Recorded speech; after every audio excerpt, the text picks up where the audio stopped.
सुप्रभात मंडळी. मी नीलिमा पटवर्धन आणि आजपासून एक नवीन लेखमाला मी वाचायला सुरुवात करते आहे. लिहिलेली आहे मीनाक्षीताई देशमुख यांनी आणि लेखमालेचं शीर्षक आहे शहीद-ए-आझम भगतसिंग. 26 जानेवारी आपला प्रजासत्ताक दिन. मला माहीत आहे की भगतसिंग हे फार थोर क्रांतिकारक होते. त्यामुळे 15 ऑगस्ट आपल्या स्वातंत्र्य दिनाच्या आसपास जर हे सुरू केलं असतं वाचायला तर ते अधिक योग्य झालं असतं. परंतु 26 जानेवारी हा देखील आपला एक राष्ट्रीय सण आहे. देशासाठी ज्या लोकांनी कामं केली, ज्या लोकांनी आपलं देह आपलं जीवन अर्पण केलं, त्यांची जर आपण या वेळेला आठवण केली तर ते नक्कीच संयुक्तिक असेल असं मला वाटतं. म्हणून सुरू करते आहे. सुरुवातीला मीनाक्षीताईंची प्रस्तावना वाचते आहे आणि त्यानंतर आपण आपल्या या वाचनाला सुरुवात करणार आहोत. तर प्रस्तावना वाचते आधी. मीनाक्षीताई म्हणतात, जेव्हा मी कोणताही विषय लिहायला घेते तेव्हा माझं बरंच वाचन, काढून ठेवलेले संदर्भ, संबंधित विषयांवरील काही पुस्तकातील संदर्भ असं सगळं एकत्र करून माझ्या भाषेत लिहिते. शहीद भगतसिंगांचं चरित्र लिहिताना माननीय अभिजित भालेराव यांनी भगतसिंगांची लिहिलेली जेल डायरी तसेच डॉक्टर विवेक कोरडे यांचे पुस्तकातून मला बरेचसे संदर्भ उपलब्ध झालेत. तसेच अन्य लेखकांच्या पुस्तकातून सुद्धा बरेच संदर्भ सहाय्यभूत ठरले. तसेच ज्ञात अज्ञात लेखकांच्या पुस्तकातून संदर्भ घेतले. त्या सर्वांच्या प्रती कृतज्ञता व्यक्त करून लिहायला सुरुवात करीत आहे.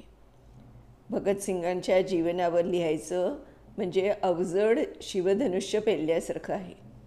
भगतसिंगांनी वयाच्या अवघ्या 23 वर्षाच्या आयुष्यात आकाशाला गवसणी घालून नेत्रदीपक असं उत्तुंग कार्य करून अजरामर झाले. भगतसिंगांबद्दल एका ज्योतिषाने भविष्य केलं होतं की हा मुलगा एकतर फासावर चढेल किंवा गळ्यात 9 लाखा हार घालून मिरवेल. आणि केलेल्या भविष्याप्रमाणे भगतसिंह मातृभूमीच्या स्वातंत्र्यासाठी हसत हसत फासावर चढले आणि आपल्या बलिदानाने ते इतक्या उंचावर पोचले की आजही प्रत्येक देशभक्त त्यांना आपल्या हृदयात विराजमान करतो. भगतसिंगांचा जन्म झाला त्याच दिवशी त्यांच्या वडिलांची आणि काकांची तुरुंगातून सुटका झाली. म्हणून त्यांच्या आजी म्हणाल्या होत्या, हा पोरगा फारच भाग्यवान आहे. भाग्यवान शब्दाला पंजाबीत भोगवाला म्हणतात. म्हणून त्याच्याशी मिळतं जुळतं असं भगत नाव ठेवलं गेलं. भगतसिंग आणि त्यांच्या साथीदारांना कोर्टाने फाशीची शिक्षा सुनावल्यावर ते म्हणाले, आम्हाला युद्धकैदी म्हणून वागणूक मिळावी. आम्हाला फाशी देण्यापेक्षा सैनिकांसारख्या गोळ्या घालून ठार करा. अशी मागणी 20 मार्च 1931 रोजी पंजाब गव्हर्नरला लिहिलेल्या पत्रात केली होती. शेवटच्या दिवसात त्यांनी आपल्या वडिलांना लिहिलेल्या पत्रात म्हटलं होतं, माझ्या आयुष्याचा एकच उद्देश आहे, या देशाला स्वातंत्र्य मिळवून देणं. म्हणून मी देशाला अर्पण केलेलं आहे. तुम्हाला माहीत असेल, माझ्या लहानपणी बापूजी म्हणजे भगतसिंगांचे आजोबा सरदार अर्जुन सिंह माझं नाव ठेवताना म्हणाले होते, या पोराला देशासाठी दान करत आहे. आज मी त्यांचा शब्द खरा करत आहे. त्यांच्या जेल डायरीमध्ये त्यांनी केलेल्या अध्ययनातील निवडक गोष्टींची नोंद करीत असत ते. त्यांनी रंगवलेले स्वतंत्र भारताचे स्वप्न, विचार आणि अभ्यास डायरीच्या प्रत्येक पानापानातून दिसून येतो. भगतसिंगांवर लिहिलेलं बरंच साहित्य माझ्या वाचण्यात आलं आहे. त्यांचे व्यक्तिरेखा तर उत्तम रंगवली, परंतु त्यांच्या व्यक्तिमत्वाचा फार मोठा भाग दुर्लक्षित केला गेला आहे असं वाटतं. भगतसिंगांना वाचनाची अतिशय आवड होती. वाचनामुळेच त्यांच्या विचारात प्रगल्भता वाढली. जगातील उत्तमोत्तम ग्रंथ वाचून ते भविष्यातील भारताचे स्वप्न रंगवत होते. ते फक्त वाचकच नव्हते, तर एक वक्ता, नायक, गायक, लेखक म्हणूनही लोकप्रिय होते. याच गुणांबरोबर त्यांच्यात युवकांना संघटित करण्याची कला होती.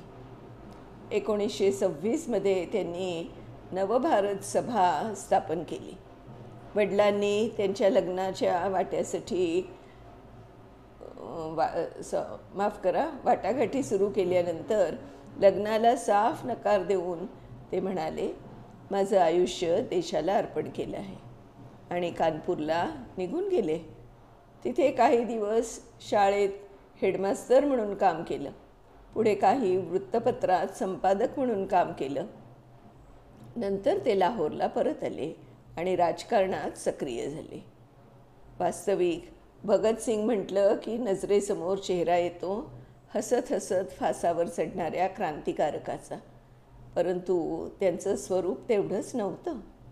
भगतसिंग म्हणजे सशस्त्र क्रांतीला वैचारिक अधिष्ठान देणारा राजकीय विचारवंत, मुद्दाम हौतात्म्य पत्करून भारताच्या स्वातंत्र्य चळवळीची माहिती आंतरराष्ट्रीय स्तरावर पोचवणारा वीर, मूलभूत विचार मांडणारा सुधारक, आर्थिक, सामाजिक, राजकीय समता असलेल्या अखंड भारताच्या निर्मितीच्या दिशा दर्शवणारा मार्गदर्शक, नव्या भारताचं स्वप्न पाहणाऱ्या विचारी, उत्साही तरुणाचं प्रेरणास्थान होते ते.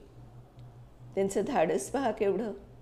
सेंट्रल असेंब्लीमध्ये कोणतीही हानी होणार नाही, पण आवाज मोठा होईल असे बॉम्ब फेकले आणि आत्मसमर्पणसुद्धा केलं. त्यांचा उद्देश होता गुन्हा कबूल करून स्वतः खटला लढवायचा. या खटल्याच्याद्वारे क्रांतिकारक विचार देशाच्या कानाकोपऱ्यात पसरवायचे. त्यांनी जवळपास 2.5 वर्ष इंग्रजांच्या नाकी नऊ आणले. भगतसिंग आणि त्यांच्या साथीदारांनी मांडलेल्या तर्कासमोर न्यायाधीशसुद्धा निरुत्तर होत होते. नाईलाजाने ब्रिटिश सरकारने केस लवकर उरकण्यासाठी इमर्जन्सी ट्रिब्युनल म्हणजे आपत्कालीन न्यायाधिकरण त्याचं गठन केलं आणि क्रांतिकारकांना आपली बाजू कोर्टात मांडण्यास मनाई केली. भगतसिंग, राजगुरू, सुखदेव यांना फाशीची शिक्षा सुनावली. सर्व नियम धाब्यावर ठेवून ठरलेल्या दिवसाच्या 1 दिवस आधी या 3 नरवीरांना फाशी देण्यात आलं. त्यांचे शव जनतेच्या हाती लागू नये म्हणून त्यांच्या शरीराचे तुकडे तुकडे करून रावी नदीच्या पात्राजवळ जाळण्यात आले.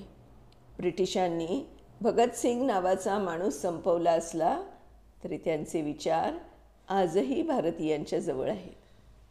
कृष्ण सरल नावाच्या कवीने सुंदर काव्यपंक्ती लिहिली आहेत. मला वाटतं की तू जिवंत आहेस. या सृष्टीच्या कणाकणात जिवंत आहेस. प्रत्येक देशभक्ताच्या प्रतिज्ञेत तू जिवंत आहेस. धगधगत्या क्रांतिज्योतीच्या उजळत्या ज्वालेमध्ये जिवंत आहेस. अरे भगतसिंग, अरे राजगुरू, अरे सुखदेव, आमच्या हृदयात तुम्ही जिवंत आहात. अशा या महान क्रांतिकारी भगतसिंगांना कोटी कोटी प्रणाम. मंडळी, आज ही प्रस्तावना आपण वाचली आहे. उद्यापासून ही लेखमाला आणि त्याचं अभिवाचन मी सुरू करणार आहे. मीनाक्षीताई देशमुख यांनी लिहिलेलं आहे. मीनाक्षीताई, खूप खूप धन्यवाद. आभार तुमचे की तुम्ही मला ही लेखमाला वाचायसाठी परवानगी दिलीत. तर आपण उद्या नक्की भेटणार आहोत या भागासह. तर भेटूया उद्या. तोपर्यंत मी निलिमा पटवर्धन आपली रजा घेते. नमस्कार.